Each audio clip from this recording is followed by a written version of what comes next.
ডিসেম্বরের ১৯ তারিখে আমার এইরকম ৫ পাউন্ড কেকের অর্ডার ছিল। আর এই বান্ধবীটা আমার সমবয়সী। আমরা একই ক্লাসেই পড়তাম, কিন্তু আমি জানতাম না। কারণ আগের দিন মেহেন্দি পড়াতে গেছিলাম, সেইখান থেকেই জানতে পারি যে ও আমার সমবয়সী। তো যাই হোক, সেটা কোনো ব্যাপার নয়।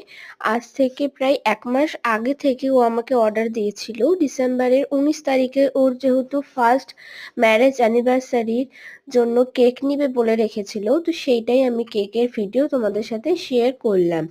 যেহেতু ওর থিম ছিল পিঙ্ক আর হোয়াইটের মধ্যে, তো পিঙ্ক আর হোয়াইটের মধ্যেই আমি কেকটা ডেকোরেট করি। আর এখানে একটা যেহেতু সবসময় আমার একটা প্রবলেম হয়, গোল্ড ফ্লেক্স মানে কেকের সাথে গায়ে লাগাতে গেলে আমার হাত থেকে পড়বেই। এমন শুধু গোল্ড ফ্লেক্স নয়, এমনকি সবকিছু আমার হাত থেকে শুধু পড়েই যায়। তো তোমাদের কেমন লেগেছে অবশ্যই কমেন্টে জানাতে কিন্তু ভুলো না।